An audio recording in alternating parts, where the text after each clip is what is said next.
incluso demencias asociadas al HIV, ¿no es cierto? Degeneraciones vacuolares en la médula, alguna lesión neurológica hacen, infecciones secundarias, de las cuales ahora después vamos a ver, neoplasias secundarias, como ya vamos a ver, y otros cuadros que no encajan en ninguno de estos subgrupos. Por ejemplo, dentro del subgrupo E entran aquellos pacientes que desarrollan Chagas y que son positivos para HIV. Eso es grupo E, por ejemplo, ¿no? Esta foto no me gusta, la sigo poniendo, pero no me gusta, porque a la hora del diagnóstico, esto era un poco antes, pero ahora las cosas cambiaron mucho, pero bueno, es cierto que un paciente, ¿no es cierto?, que sospecha que puede estar infectado, uno sabe si puede haberse infectado o no, porque, qué sé yo, no sé, viajó a un país donde el SIDA es endémico, mantuvo relaciones sexuales sin protección, o qué sé yo, se acostó con una prostituta, o qué sé yo, con un taxi boy, no sé, o sabe porque es drogadicto endovenoso, entonces tiene altas chances de por ahí de contagiarse. O sea, tiene un contexto en donde uno puede tener la sospecha. Pero la verdad de la milanesa es que hoy por hoy todos deberíamos hacernos las pruebas para saber si tenemos o nos hemos infectado o no del virus. No es necesario haber ido a Brasil de jarana y después de 3-4 garotiñas venir acá y decir no sé, me voy a hacer un té. No hace falta. Nosotros sabemos si pudimos o no, o a veces que tenemos relación con una persona y esa persona después nos confiesa de que es positivo. Si nos cuidamos, lo más probable es que no haya pasado nada. ¿No es cierto? Podría ser. Entonces, si yo sé que me acosté con alguien que es positivo, bueno, soy una persona que tiene sospecha de que me pude haber contagiado. ¿Entiendes? O sea, uno sabe. El paciente puede manifestar angustia por tener SIDA o no. Y el médico, bueno, hace su presunción basada en datos. Repito, esto un poco quedó en la antigüedad porque nosotros como médicos ya tampoco, si recibimos la consulta de un paciente le decimos, ¿usted fue al Brasil? ¿Usted se acostó con un homosexual? No le preguntamos más nada de eso al paciente, ¿entienden? Pero obviamente nuestra pesquisa como médicos también puede hacer de que uno sugiera al paciente hacerse el test. Uno puede sugerirle al paciente, de acuerdo a su consulta, si observa, si el paciente le confiesa o si uno ve que, dado a la patología por la cual consulta, es una patología que podría incluirse dentro de un síndrome agudo esperable para un paciente HIV, ¿cierto? Entonces eso queda un poco en el médico, ¿no? Entonces la anamnesis es importante, o sea, el interrogatorio. Antes se decía que había que hacer un interrogatorio teniendo en cuenta 10 años antes del paciente. Bueno, no, eso ya ni hablar. Con respecto al estado es ver, bueno, cuando uno hace el examen físico, si detecta adenomegalias, el estado de la boca, el estado del fondo de ojo, etc. Cuando uno ve cosas al examen físico del paciente que uno diga, esto, qué sé yo examino a un paciente y le veo, qué sé yo, un paciente de 30 años con un muguet en la boca grosero, ya me está diciendo que es un paciente que tiene un trastorno de su inmunidad. Porque si yo veo un muguet en un recién nacido, es lo más común. Eso que la abuela dice, ay, es la leche, ¿no? Esa lesión como en cuajo pegada a la mucosa oral de un bebé recién nacido, es normal porque el bebé no nace con el sistema inmunológico maduro. Entonces es muy común que tengan esos muguet. Pero en un paciente adulto que haga un muguet tan importante, evidentemente está cursando con un trastorno inmunológico. Entonces, bueno, puedo averiguar, puede ser un trasplantado, puede ser un paciente que está recibiendo un tratamiento con corticoides de larga data, ¿cierto? Prolongado, bueno. Pero el tema del HIV me tiene que hacer una alerta ahí, ¿no? Y averiguar. Entonces, ver el estado de ese paciente. Y lo que hacemos normalmente es la detección de los anticuerpos a través de la ELISA. Hoy se dice que si es positivo, quiere decir que el paciente tomó contacto con el HIV, ¿cierto? Uno podría repetirlo al ELISA si uno sospecha algún error del método o del laboratorio, o del suero, etc. Pero si no, con un solo testeo, basta. Y hasta no hace mucho tiempo, nosotros hacíamos el testeo por el ELISA, buscando los anticuerpos, y siempre pedíamos el confirmatorio con un Western blot. Hoy ya el Western blot no se hace. En el 99% de los casos no se hace. Esto se los aclaro porque después pasan por micro y Gallardo les dice otra cosa y me vienen a mí a decir, ¿usted me dijo que no? O dice Galucci. No, bueno. Yo tengo que decirle que hay otros métodos, además del ELISA, pero en la actualidad ya el Western blot no se está utilizando, excepto casos que son archivosos, no sé, pero la verdad que en el 99% de los casos no se usa más como confirmatorio, a eso me refiero, ¿sí?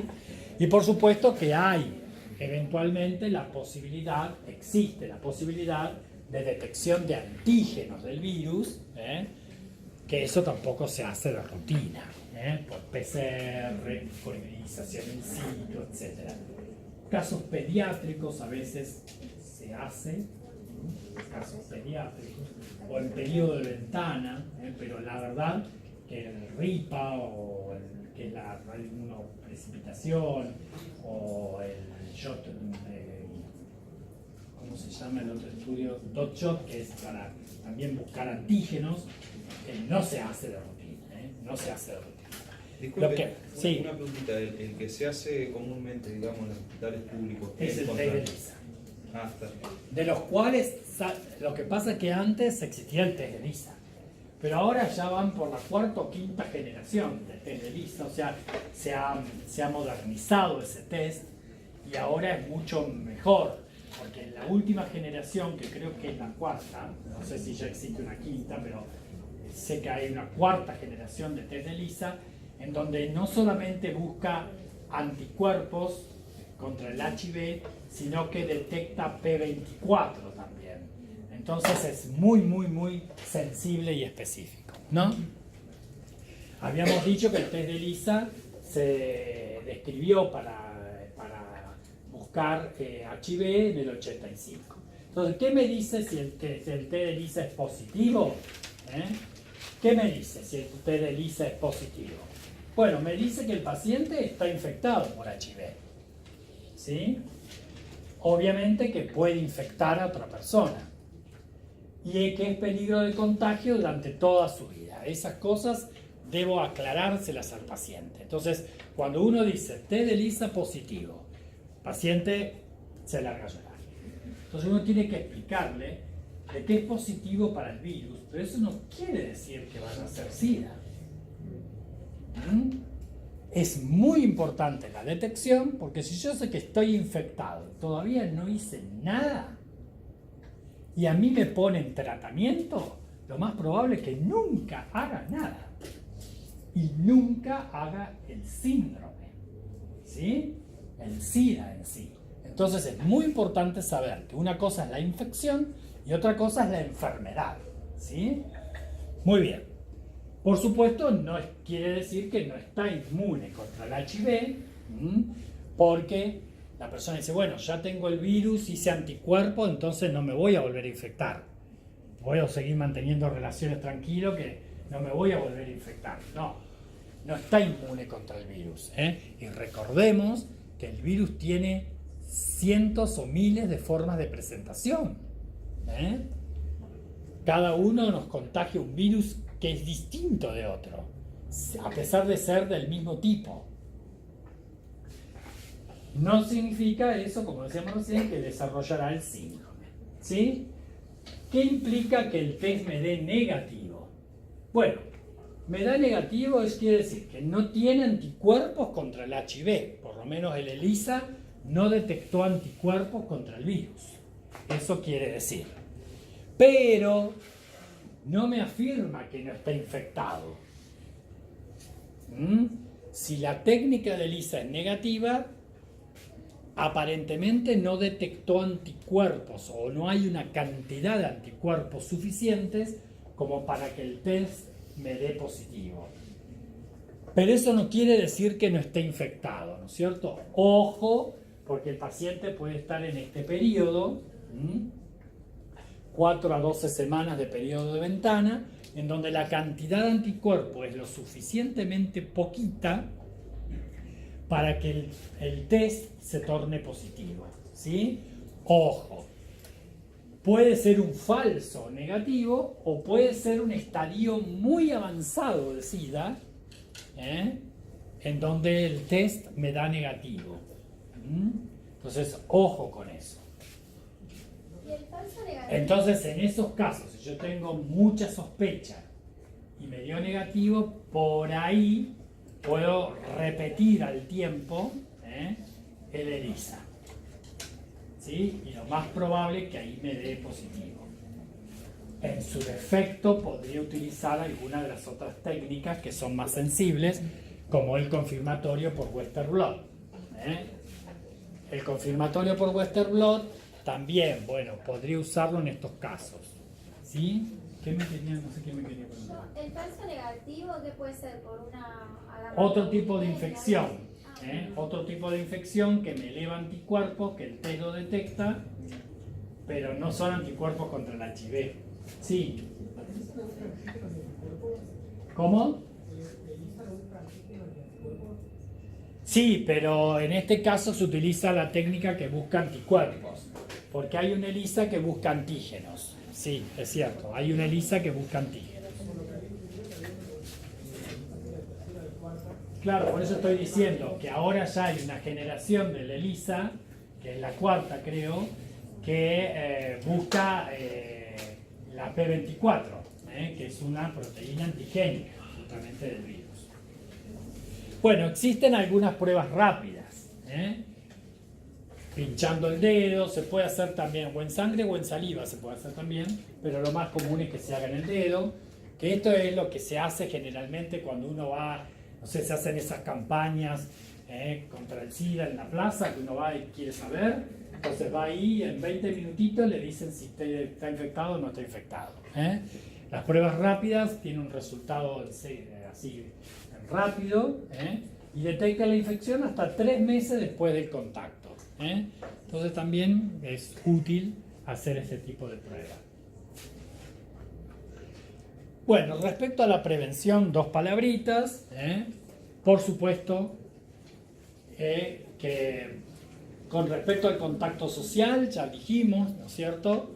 Nos podemos sentar en el inodoro, donde se sentó un paciente con HIV, podemos comer de los cubiertos, del plato, dormir en su cama, no hay problema, ¿no? Desde el punto de vista social, no hay problemas. Podemos besarlo, podemos abrazarlo, podemos acariciarlo, podemos estar cerquita, ni el aliento, ni...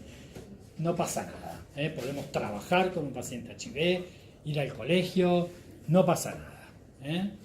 Con respecto a las... o sea que no hay que hacer ningún tipo de prevención en ese sentido, en lo social cotidiano. Con respecto a las relaciones sexuales, bueno, lo único que contamos es con el profiláctico, teniendo esos cuidados necesarios, de que el profiláctico sea de buena calidad, que no esté permeabilizado, ¿no es cierto? Que no esté ahí viejo en el bolsillo del pantalón, con calor. Bueno, en caso de qué sé yo, primeros auxilios. Si uno tiene que hacerle primeros auxilios a un paciente, no tener miedo con el aliento. Si hay sangre de por medio, obviamente hay que desinfectar, ¿no es cierto? Y limpiar esa sangre de las manijas de la silla de ruedas, de la camilla o de lo que sea, evitar el contacto directo con sangre de un paciente infectado. Receptores de transfusiones, o nos tendríamos que olvidar, porque todas las transfusiones ahora ya están testeadas, teóricamente, no tendríamos por qué contagiarnos, pero obviamente antes se testeaba, se buscaba, ¿no es cierto? Y bueno, ya ahora todas las transfusiones están testeadas, o sea que no habría problemas. Bueno, con respecto al drogadicto endovenoso, ¿qué podemos hacer? Y bueno, si nos queremos drogar, hagámoslo solos, ¿no es cierto? Con jeringuilla, no compartamos la jeringa, no compartamos la jeringa y usémoslo nosotros solos, ¿sí? Una consulta. ¿Te has escuchado eso? En Suecia les regalan la jeringa cuando declaran a son adictos justamente para que no, eso puede funcionar, ¿no? Como prevención. Claro, por eso, o sea, el uso de jeringuillas, ¿dónde está el problema? En que la compartamos, ¿no es cierto? Que yo me pinche, después te pinchas vos con la misma y así. Entonces es una manera de contagiarnos. Si van a usar jeringuillas, que sean, bueno, médicos, odontólogos, para todos lo mismo, ¿no? Las medidas de bioseguridad que usamos para la hepatitis son las mismas que para el HIV. Guardapolvo, guantes, antiparras, gorro. Si se realizan algunas intervenciones quirúrgicas, cesáreas, o trabajo o manipulación de piezas con sangre, bueno, las medidas de bioseguridad que adopta el médico son útiles y no tendría por qué pasar nada. Si no nos pinchamos ni no nos cortamos con elementos punzantes, ¿no es cierto? No tendría por qué pasarnos nada. Con respecto al paciente hospitalizado, lo mismo, ¿no es cierto? Una vez que un paciente estuvo hospitalizado, se puede volver a usar esa cama, la ropa se lava como la ropa de cualquier paciente, va en bolsa doble, pero se lava como la ropa de cualquier paciente, lo mismo la vajilla, se lava con lavandina, como la vajilla que utilizó cualquier paciente, se hace la desinfección, no es necesario que los pacientes estén aislados, generalmente están en salas comunes, excepto que después tenga una enfermedad oportunista que, bueno, que por ahí merezca el aislamiento del paciente, ¿no? Muestra de laboratorio, eso es importante tener en cuenta para los que están en laboratorio y trabajan con muestras. Vieron recién cuando yo les mostraba los tubitos donde saca sangre que están en los tubitos. Bueno, se le debe hacer un puntito rojo al tubo, para saber que ese tubo tiene sangre de un probable paciente HIV. Deben estar herméticamente cerrados. Ojo con el uso de las centrífugas. Cuando se pone el tubito en las centrífugas para la centrifugación o la ultracentrifugación, tiene que estar herméticamente cerrado y perfectamente equilibrada la centrífuga. No va a ser cosa que se abra y la sangre nos salpique todo el laboratorio. Entonces hay que tener mucho cuidado con eso. Las muestras de laboratorio, por supuesto, no pipetear con la boca, ni con ningún utensilio así, se pipetean con los otros mecánicos, pero no pipetear con la boca, eso para los que hacen laboratorio. Las técnicas invasivas ya dijimos, laboratorio, bueno, ya dijimos, y el dentista lo mismo que el médico, y lo mismo, las radiografías que uno le pueda sacar a un paciente HIV tienen que ir en sobre de plástico, las impresiones dentales tienen que ir en alcohol 70, se tiene que desinfectar todo con lavandina o se esteriliza el material en estufa, y el odontólogo debe usar antiparras, guante, campo para trabajar con el paciente. Muy importante comunicarle si el paciente es HIV, comunicarle siempre al médico de que es HIV, al dentista que es HIV, a su pareja, debe comunicárselo, ¿no? Está mal ocultarlo. No va a andar diciéndole a todo el mundo, che, ¿vos sabés que yo soy HIV? No. Pero si uno va al médico, por lo que sea, qué sé yo, hace un episodio de gota, va al médico, uno le dice al médico, yo soy HIV. Entonces el médico sabe cómo proceder, ¿no es cierto?, ante una persona que es HIV positiva, pues si tiene que hacer alguna práctica o lo que sea. Lo mismo cuando uno va al dentista o lo que sea. Profe, en una muestra, ¿cuánto tiempo sobreviven? Ahí está. Fuera del organismo se inactiva en 30 minutos 56 grados, o sea que el virus tiene que estar en el cuerpo, ¿no es Por eso, cierto? Tiene que en un lograr... cuerpo muerto o en una muestra. No, bueno, la muestra persiste mientras ese tejido sea viable y utilizable, persiste, ¿no? Pero si es una muestra de sangre, el virus está ahí. Sin importar que, por Porque ejemplo, uno la utiliza enseguida, o sea, hace los extendidos, o qué sé yo. La manipulación es en el momento, uno no deja un tubo con sangre de forma indeterminada. Pero se puede mantener latente mucho tiempo en sangre, por decir, si la muestra está, no sé. Sí, hace si se 10 congela, días. sí, si esa muestra se congela, sí, permanece latente. Se inactiva a esa temperatura, 56 grados, o sea, en una estufa. Las estufas de esterilización generalmente están a 60. Claro, ahí ya se hace. Bueno, acá simplemente para relajarnos un poquito, o no sé, vamos a mostrar imágenes de diferentes enfermedades oportunistas que pueden aparecer en las distintas fases de un paciente con SIDA, ¿cierto? Bueno, acá les muestro una endoscopía donde se ve el muguet en el esófago, la esofagitis candidiásica. Generalmente se da en la etapa final, ¿no es cierto?, en pacientes que tienen neutropenias importantes y que tienen cargas virales menores de 50 copias. El muguet ahí en la cavidad oral, en esa lengua, eso no es normal en un paciente adulto. No confundirla con la lengua saburral, eso es muguet.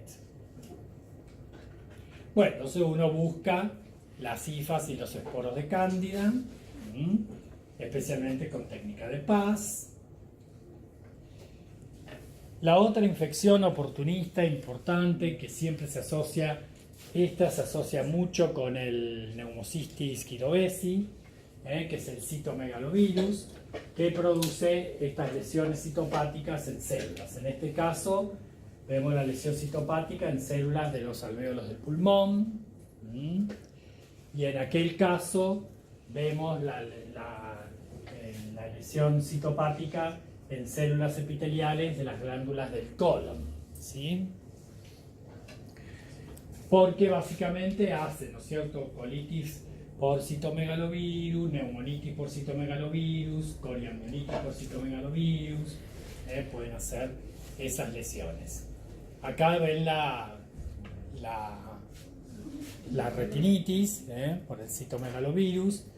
Esto es un fondo de ojo y ven acá las lesiones, los exudados y las lesiones hemorrágicas en la retina. Eso es producto de una retinitis por citomegalovirus. Después tenemos estos parásitos, o el Cryptosporidium, o el Microsporidium, o la Isospora belli. En este caso vemos una cripta de Lieberkühn en el colon, y vemos cómo se adosan los parásitos básicamente en la superficie de las células. Y estos en materia fecal, que generalmente para destacarlos en la materia fecal se pide un Kim-Jung, que es una técnica especial para buscar, en este caso, Cryptosporidium, pero lo mismo pasa con el Microsporidium o con la Isospora belli, que dan unas diarreas acuosas, profusas, muy importantes. ¿Sí? Otra lesión que suele aparecer exacerbada, por ejemplo, en el paciente HIV, es el herpes, las lesiones por HPV. Acá vemos en el cuello uterino, esto es una hibridización in situ, una captura híbrida para el ADN del HPV, que está marcado acá con negro. Y acá ya vemos las lesiones de condilomas acuminados en el glande, pudiendo aparecer en la zona anogenital también, en la vagina, en la vulva, condilomas acuminados. Ahí vemos otro tipo de lesiones en el margen anal, acá están en el margen anal, los condilomas acuminados, y la célula característica por acción citopática viral es el coilocito, que es una célula agrandada con un refuerzo periférico y un halo perinuclear con un núcleo hipercromático, generalmente con discariosis. El herpes virus también, el herpes virus tipo 1, que da esas imágenes herpéticas de vesículas, generalmente pluríticas, muy dolorosas, que primero pica, pero después duele mucho el herpes, y que son confluentes, así, en ramillete. Y la célula característica, que podemos hacerla buscando en las citologías de Zank, se llaman los extendidos que se hacen buscando células, o en el PAP, a veces también la vemos, las células afectadas por el virus, el herpes, que tienen 3 signos, las 3 M's, multinucleación, el amoldamiento o molding de un núcleo y otro, y la marginación de la cromatina. Esas son las 3 M's que describen a las células infectadas por herpes. Multinucleación, molding y marginación de la cromatina. Son los 3 signos de las células por herpes virus. Acá vemos una lesión en pene, con esas vesículas confluentes de herpes virus tipo 2. Varicela zoster, no sé por qué los títulos me quedaron abajo. Varicela zoster, con esas lesiones que describíamos hace un ratito, siguiendo el dermatoma. Esto duele mucho, es lo que las abuelas dicen la culebrilla. Bueno, que se lo trataba con tinta china, pero obviamente que hoy se da ciclovir, o sea, no es necesario pintarlo al paciente. Esta es una patología muy importante, poco frecuente hoy, pero se vieron casos al principio, que es la leucoencefalopatía multifocal progresiva, que es una afección del sistema nervioso central que afecta a los oligodendrocitos, un oligodendrocito grande con un núcleo muy particular, con inclusiones que acá están marcados por inmunistoquímica, que a veces tiene una gliosis reactiva, y esto es producto del virus JC. ¿Cómo dijo el Leucoencefalopatía multifocal progresiva. ¿Sí? Que deja el cerebro, es una enfermedad desmielinizante que afecta a la sustancia blanca en este corte del hemisferio. ¿Ven? Te deja como un colador la sustancia blanca, se produce desmielinización y así se ve por TAC, las imágenes desmielinizantes en la sustancia blanca del centroval. Por suerte esto ya hoy no lo vemos.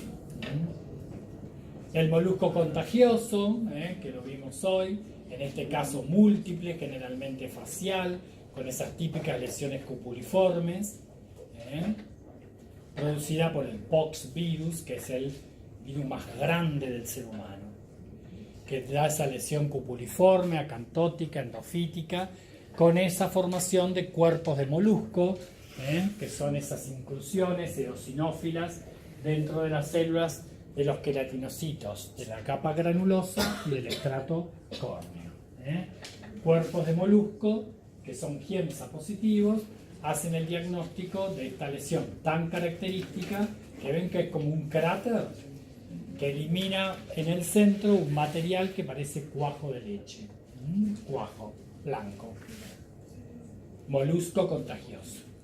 Pneumocystis gyrovesi o carini, como le decíamos antes, que produce esta infección pulmonar. Esto es bastante común en la primera etapa del HIV, o puede producirse durante el transcurso del SIDA, con esa lesión intersticial, bilateral, especialmente basal, en donde vamos a ver en los alvéolos, ven los alvéolos inundados por un exudado como espumoso. Es tan característico que me hace pensar en neumonías por neumocistis, ¿sí? Neumonías por neumocistis. Tienen ese exudado eosinofílico, ven, de tipo espumoso. Ahí habrían que hacerle algunas técnicas. Con Giemsa se ve bien el neumocistis, que es una técnica barata que tiene cualquier laboratorio de patología, que queda radioifónico. Pero por supuesto que hay otras técnicas, ¿ven? Con Giemsa lo detecto perfecto, acá está en ese exudado, el neumocistis carini, y eso es para un póster, para un congreso. Uno puede hacer técnicas argénticas con plata, que son carísimas, pero puede hacer técnicas argénticas y el neumocistis se ve negro, ¿sí? Bueno, Mycobacterium avium intracelulare también es muy común como micobacteria atípica, ¿no es cierto? En este caso les muestro, estos son macrófagos inundados de las bacilos, esos. Las micobacterias atípicas son Sil-Nielsen positivas, pero también son PAS positivas. El Mycobacterium tuberculosis es solamente Sil-Nielsen positivo, ¿sí? En este caso es un ejemplo de PASFOD. Lo que ven al lado es un proceso granulomatoso esplénico, ¿sí? Ven que hace como el efecto ese biliar de la tuberculosis, como la TBC miliar. Acá vemos una tuberculosis y en el pulmón, que ahora la tuberculosis resurgió después del SIDA. Volvimos a tener muchos casos de TBC por reactivación, ¿no es cierto? Y ahí vemos las imágenes de esos infiltrados nodulillares en el pulmón, y hay un pulmón, ¿no es cierto?, con esas lesiones necrótico-gaseosas, características de la tuberculosis. Esta es una lesión bastante común también de ver en el paciente con SIDA en la etapa final, ¿no es cierto?, que es la toxoplasmosis, que es un proceso infeccioso micótico por el histoplasma, por el toxoplasma gondii, el toxoplasma gondii, y es uno de los procesos infecciosos del sistema nervioso central que se comporta como si fuese una masa cerebral, con efecto de masa. Acá vemos entonces el proceso infeccioso en el hemisferio, acá comprometiendo ganglios de la base. Bueno, muy bien, toxoplasma. Ahí lo vemos, a las células repletas del honguito, ¿sí? Con técnica de PAS, toxoplasmosis típica. El Cryptococcus neoformans, que el órgano blanco más característico es la meningoencefalitis. Esta es una meningitis muy particular en el paciente HIV, muy importante a tener en cuenta. Solo se salva el 1%, todos los demás se mueren. Hace una meningitis, una meningoencefalitis de la base del cerebro, ¿sí? Y esto es una técnica de tinta china.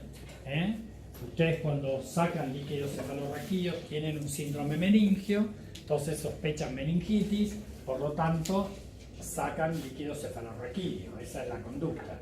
Hacen una punción de líquido cefalorraquídeo y se van con el líquido a patología.